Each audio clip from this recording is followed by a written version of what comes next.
Israel மக்களுள் பலரை தம் கடவுளாகிய ஆண்டவரிடம் திரும்பி வர செய்வார். புரியுதா எப்படி செய்யறாருன்னு? இவர் திருமுழுக்குக்காக மக்களை தயாரித்து 100 நாள் திருமுழுக்கு கொடுத்து வைத்தார். எப்படின்னு சொன்னோம், இந்த கடவுளின் குடும்பத்தின் மீது உள்ள நம்பிக்கையை அங்கே வளர்த்து வைக்கிறார். இயேசு அதற்கப்புறம் அவர்களிடம் பேசி அந்த உறவையை கொடுக்கிறார். அதற்காக அவர்களை மீண்டும் அழைத்து வரக்கூடியவராக செயல்படுபவர் தான் இந்த திருமுழுக்கு யோவான். அதுதான் நீங்க சொல்லப்படுகிறது. இஸ்ரேல் மக்களுள் பலரை தம் கடவுளாகிய ஆண்டவரிடம் திரும்பி வர செய்வார். திரும்பி வருதுன்னா என்ன புரியுதா? நாம் கடவுளின் உறவை மறந்து வெளியேறி விடுகிறோம். மீண்டும் அந்த உறவை தேடினால் கடவுளிடம் திரும்புகிறோம். போய் ஆல்டர் முன்னாடியோ சாமி பீடத்துக்கு முன்னாடியோ சாமி அறையிலோ இருந்து கொண்டு கடவுளை வேண்டுவது என்பது கடவுளிடம் திரும்பும் செயல் அல்ல. நாம் வளமையை கேட்டு கடவுளிடம் நிற்கும் வரை கடவுளிடம் இல்லை என்றுதான் பொருள். வளமையை நீ கேட்கறதுக்கு முன்னாடியே கொடுத்துற, தரமாட்டேன்னு அவர் சொல்லல. ஆனா அதுக்காக போய் நேரத்தை வீணாக்காதீங்க. நீங்க கிடைக்காத பொருள் என்பது அவருடைய உறவு தான். எல்லாம் தலைகீழா நமக்கு சொல்லித்தராங்க. உறவு கிடைத்து விடுகிறது, வளமைதான் கிடைக்காது என்று அந்த உறவை பத்தியே சிந்திக்க விடாமல் அது தானாக வரக்கூடிய ஒரு செயல். நாம் திருமுழுக்கு பெற்ற உடனே உங்களுக்கு வந்துவிட்டு என்று நம்மை தவறாக வழி நடத்தி உறவை மறந்துவிடு, வளமை மட்டும் கேளு என்று மறைமுகமாக போதிக்கிறார்கள் குருக்கள், ஆயர்கள் எல்லாரும் தான். அதைதான் நாம் மாற்றிக்கொள்ள வேண்டும். என்ன மாற்றிக்கொள்ள வேண்டும்? வளமை கேட்பது என்பது கடவுளிடம் வரும் செயல் அல்ல. சிலுவை கேட்பது மட்டும்தான் கடவுளிடம் வரும் செயல். அதான் 16ஆம் பெனடிக்ட் சொன்னார் அல்லவா, வளமை நற்செய்தி, சிலுவை நற்செய்தி என்று. அந்த அவர்கள் எல்லாம் வளமையை கேட்கக்கூடியவர்களாக இருக்கிறார்கள். அதனால் அவர்கள் கடவுளிடம் திரும்பாதவர்களாக இருக்கிறார்கள். நாங்கள் சிலுவை நற்செய்தியை போதிப்பதால் இங்கே வரக்கூடியவர்கள் சிலுவை மூலமாக கடவுளின் உறவை பெற்றவர்களாக இருக்கிறார்கள். அதனால் நாங்கள் செய்யக்கூடிய அந்த நற்செய்தி பணியை அவர்கள் செய்வதில்லை. ஆனால் மக்களுக்கு அது பிடிச்சிருக்கு, வெகு சிலருக்கு எங்களுடைய செய்தி பிடித்திருக்கிறது என்பதை தான் அவர் மறைமுகமாக அப்படி சொன்னார். அதுதான் இங்கேயும் வளமை நற்செய்தியை நம்ப வைப்பதற்காக திருமுழுக்கு யோவான் வரவில்லை, சிலுவை நற்செய்தியை நம்ப வைப்பதற்காக தான் வந்தார். அதான் என்ன சொல்லுது சிலுவை நற்செய்தியா? எலியாவின் உளப்பாங்கையும் வல்லமையும் உடையவராய் அவருக்கு முன் செல்வார். எலியா பத்தி ஏற்கனவே பார்த்தோம். ஒரு இடத்த சொல்றார், என்ன ஆண்டவரே, நான் ஒருத்தந்தான் உங்களை நம்புறேன், இந்த உலகத்துல ஒரு பயலும் உங்களை நம்பலையே, நான் இப்ப இது அறிவிக்கிறதெல்லாம் வீணா என்று யார் கேட்கிறா? எலியா கேட்பதை பார்க்கிறோம். அந்த கடவுள் குடும்பத்துக்காக அவர் எவ்வளவு பாடுபட்டார் என்பதை பார்க்கிறோம். அந்த உளப்பாங்கை நான் ஒரே ஒருத்தனாக இருந்தாலும் என்னுடைய நம்பிக்கையை நான் விடமாட்டேன், கடவுளின் குடும்பத்தை நம்புவதை நான் விடவே மாட்டேன் என்ற அந்த உளப்பாங்கை கொண்டவர் இந்த திருமுழுக்கு யோவானும் ஆவார். அதான் சொல்றது, எலியாவின் உளப்பாங்கையும் வல்லமையையும் உடையவராய் அவருக்கு முன் செல்வார். முன்னாடி போய் கடவுள் குடும்பத்துல சேருங்கப்பா அதெல்லாம் விட்டு போயிட்டாங்க, வாங்க, அவர் வருகிறவர் உறவு தர இருக்கிறார், சீக்கிரம் எல்லாம் 100 நாள் திருமுழுக்கு பெற்றுக் கொள்ளுங்கள். அப்பொழுது அவர் வரும்பொழுது நேரடியாக உறவை கொடுத்து விடுவார். எதுவார்? தூயாவினால் ஆட்கொள்ளப்படும் நிலையை அவர் கொடுப்பார். கொடுத்து உங்களை தன் உறவுக்காரராக மாற்றிக்கொள்ள இருக்கிறார். கடவுளே வருகிறார் நேரில். அதற்கு தயாராக இருக்கிறவர்கள் வாங்கள். அதனால்தான் நான் என்ன சொல்கிறது, இஸ்ரேல் மக்களுள் பலரை, எல்லோரையும் இல்ல, பலர் இதை ஏற்றுக்கொள்வார்கள் என்று சொல்கிறார். தந்தையரும் மக்களும் உளம் ஒத்து போக செய்வார். சரியா? தந்தையரும் மக்களும், மக்கள்னா பிள்ளைகள், மனசு, உளம்னா மனசு, ஒத்து போக செய்வார். இந்த இடத்தில் அந்த மொழிபெயர்ப்பு தவறு. தந்தையர் என்ற பன்மை பொறுமையாக்கப்பட வேண்டும். அப்போதுதான் புரியும். நமக்கும் தந்தையாகிய கடவுளுக்கும் அவருடைய பிள்ளைகளாகிய நமக்கும் அந்த தந்தைக்கும் உளம் ஒத்து போக செய்பவர். அதுதான் 100 நாள் திருமுழுக்கு என்று சொல்வேன். ஆண்டவரே, என் தந்தையே, நீங்கள் எனக்கு உறவு தர வேண்டும் என்று யாரெல்லாம் திரும்புகிறார்களோ அவர்களெல்லாம் அந்த உளம் ஒத்து போனவர்கள். அதான் செய்கிறார். இந்த மண்ணுலக தந்தையரோட உளம் ஒத்து போய் என்ன பண்ணி அவங்க நம்மளை வளமைக்கு தான் அழைச்சு கொண்டு போவாங்க, உறவு கிடையாது. ஆனால் கடவுள் அவரை பெரியவராக ஏன் பார்க்கிறார் என்றால், இதெல்லாம் செய்கிறார், மக்களை அழைத்து கடவுளின் உள்ளத்தோடு இவர்களுடைய உள்ளத்தை ஒத்து போக வைத்து, ரெண்டும் ஒரே விதமான ஒரு ஃப்ரீக்வன்சி என்று என்று சொல்கிறோம்ல, ஒரே விதமான ஒரு மனநிலைக்கு அழைத்து வரும் செயலை அவர் செய்தார். இதெல்லாம் இயேசுக்கு செய்ய கொடுத்திருந்தாங்க, ஒரே ஆளா செய்ய கொடுத்திருந்தா இயேசுடைய காலமெல்லாம் வீணாகி போயிருக்கும். அவர் கிடைத்தது 3 ஆண்டுகள் தான். நற்செய்திக்க சாத்தான் விட்டு வைத்தான். அவர் வெளிப்பட்டதுமே டக்கு டக்கு டக்கு டக்கு வேலை பார்த்து 3 வருஷத்துக்குள்ளே சிலுவை தூக்க வச்சுட்டான். ஆனால் இதையெல்லாம் செய்யறது பணியை இயேசு எடுத்திருந்தால் அவருக்கு ரொம்ப நாள் பிடிச்சிருக்கும். அதனால சாத்தான் அதற்கு முன்பாகவே ஏதாவது செஞ்சு மக்கள் ஒரு மீட்பு பெறாத நிலையை செய்திருக்கலாம். அதற்கு குறைவான மக்கள் ஏதோ ஒரு அந்த மீட்பில் ஒரு இடையூறு செய்திருக்கலாம். அதனால் இந்த போன்ற பணிக்காக அவருக்கு இறைவாக்கினர் ஒருவர் தேவைப்பட்டார். அவர் முன்னாடி இதெல்லாம் செஞ்சு ரெடியா வச்சுட்டாருன்னா, இதெல்லாம் சொல்லி கொடுத்து மக்களை எல்லாம் சேர்த்து வச்சுட்டாருன்னா, இயேசு வெளிப்படும் அந்த 3 ஆண்டுகளுக்குள்ள இவர்களை எல்லாம் ஒன்று திரட்டி உறவு கொடுத்து ஒரு திருச்சுவை உருவாக்கி விட்டு சென்று விட வேண்டும். இவ்வளவுதான் இயேசுவின் பணி. அவர் பெரிய கட்சி ஆரம்பிக்கலாம் இங்க வரல. பெரிய உலகத்திலே 1ஆம் நம்பர் மதம் எண்ணிக்கை உடையவர்களாக இருக்க வேண்டும் என்ற நோக்கத்தில் எல்லாம் இங்கே வரவில்லை.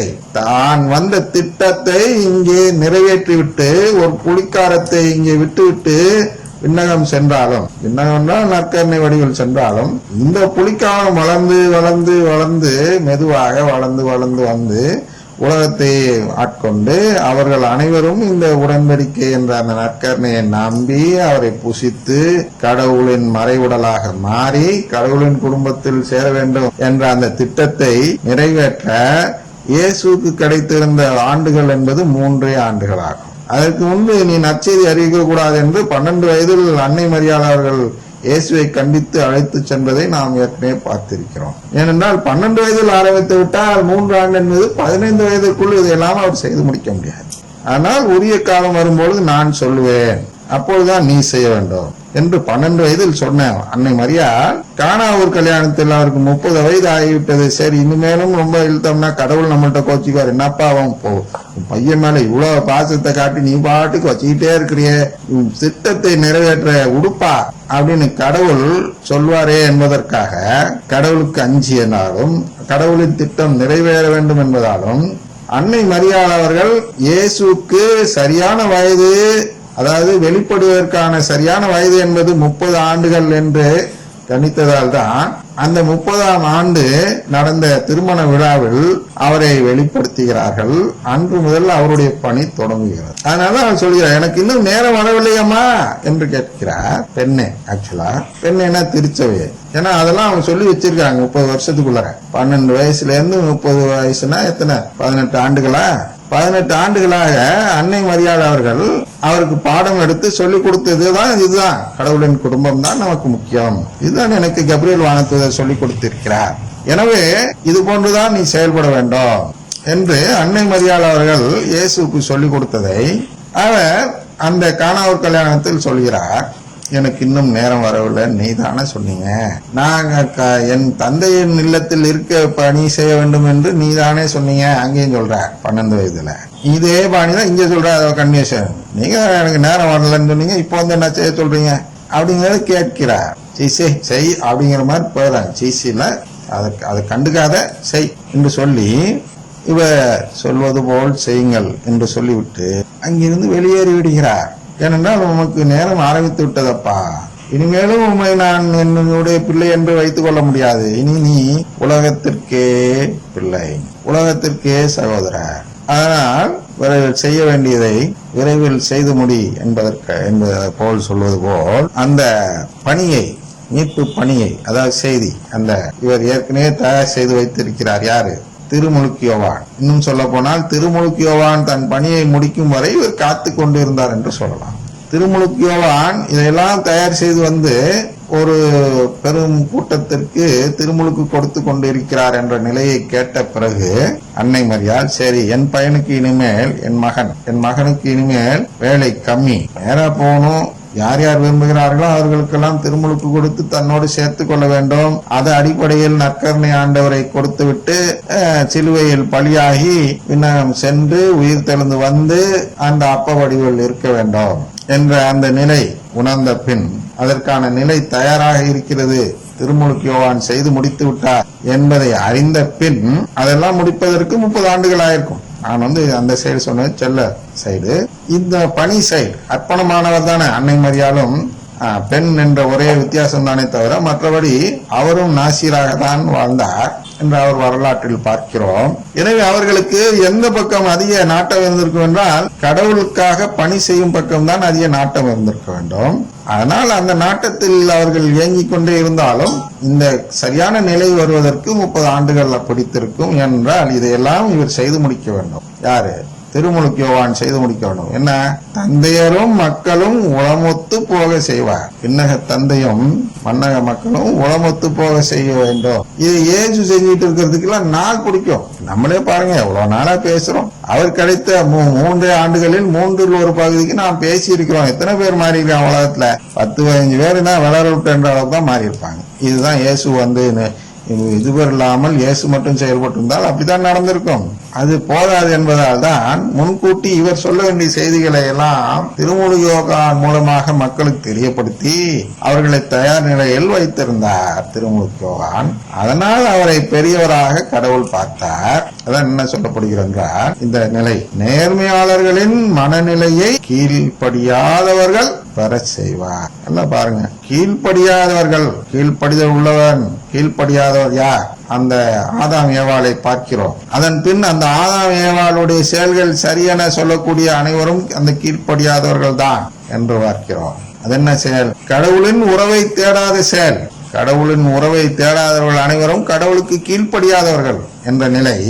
எனவே அந்த கீழ்ப்படியாத நிலையில் இருந்தவர்கள், கடவுளின் உறவை தேடாத நிலையில் இருந்தவர்களை நேர்மையாளர்களின் மனநிலை பெற செய்தார். நேர்மையாளர்கள்னா என்ன? ஐயா, நீ முறையா அவரிடம் உடன்படிக்கை செய்து கேட்டால் அவர் கொடுப்பார் ஐயா, அதான் நேர்மையான வழி என்று சொல்லும் பொழுது யார் அதை ஆமா அது நேர்மையான வழிதான் என்று ஏற்றுக்கொண்டு அந்த செம்மறிப்படியை ஏற்றுக்கொள்கிறார், அவர்கள் தான் அந்த நேர்மையாளர்களின் மனநிலையை பெற்றவர்கள். அதான் சொல்ற, நேர்மையாளர்களின் மனநிலையை கீழ்ப்படியாதவர்கள் பெறச் செய்தார்.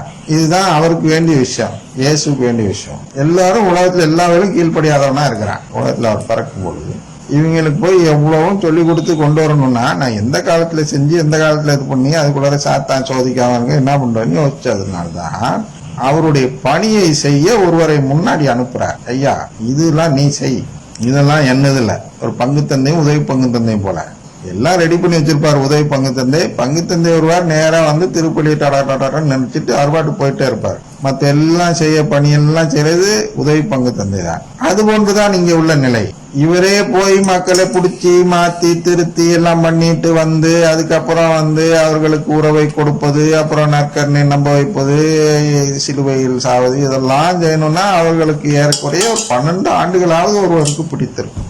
எனவே அவர்கள் அந்த பணியை பிரித்து கொண்டு செய்வதால் 3 ஆண்டுகளில் இருவரும் சேர்ந்து முடித்து விடுகிறார்கள். அதனாலதான் திருமுழுக்கு யோவான் தேவைப்பட்டார். திருமுழுக்கு யோவானுக்கு உள்ள தயாரிப்பு தான் சாம்சன் போன்ற ஏற்கனவே உள்ள இறைவாக்கினர் 3-4 பேர், எலியா, இவர்கள் எல்லாம் இருக்கிறார்கள். இவர்கள் எல்லாம் சேர்ந்துதான் இந்த தயாரிப்பு நிலையில் மக்களை வைத்திருந்ததால் நேர்மையாளர்களின் மனநிலையை கீழ்ப்படியாதவர்களும் பெற செய்தவர்கள் தான் இறைவாக்கினர்கள். இவர்கள் எல்லாம் தயாரித்து வைத்திருந்ததால் தான் இயேசு எளிதில் நற்செய்தி அறிவித்து தன்னுடைய திருப்பலியை நிறைவேற்ற முடிந்தது. இவ்வாறு ஆண்டவருக்கு ஏற்புடைய ஒரு மக்களினத்தை ஆயத்தம் செய்வார். புரியுதா? நான் சொன்னா, ஆண்டவருக்கு ஏற்புடைய ஒரு மக்களினம்னா அதான் அந்த குடும்பம், மக்கள்னா பிள்ளைகள். அந்த ஆண்டவருக்கு ஏற்புடையனா அந்த உறவை தேடுவதுதான் ஆண்டவருக்கு ஏற்புடைய நிலைமை. கடவுளின் உறவை தேடும் செயல் செய்து கொள்வதற்கென்று ஒரு மக்களினம், அவர்களை தான் தன்னுடைய பிள்ளைகள் என்று அழைக்கிறார். அதுதான் இன்றைய திருச்சபை, அன்றைய யூத கூட்டம். இதை தயார் செய்வது, திருச்சபையை தயார் செய்து வைத்தவர் தான் யார்? திருமுழுக்கு யோவான். அதான் சொல்றார், இவ்வாறு ஆண்டவருக்கு ஏற்புடைய ஒரு மக்களினத்தை ஆயத்தம் செய்வார். இதுதான் அந்த செம்மைப்படுத்துவது, வழியை செம்மைப்படுத்தி வைத்தாருங்களா. இதெல்லாம் செஞ்சு வச்சிடாருங்க. கடைசியா இயேசு வராரு, சரி எல்லாம் ரெடியா, இந்தாங்க உறவை பெற்றுக் கொள்ளுங்க என்று அந்த 3 ஆண்டுகள் சொல்லிட்டு போயிரு. இவ்வளவுதான் நற்செய்தி. இதுதான் திருமுழுக்கு யோவான். தந்தை, மகன், தூயாவின் பெயராலே ஆமென்.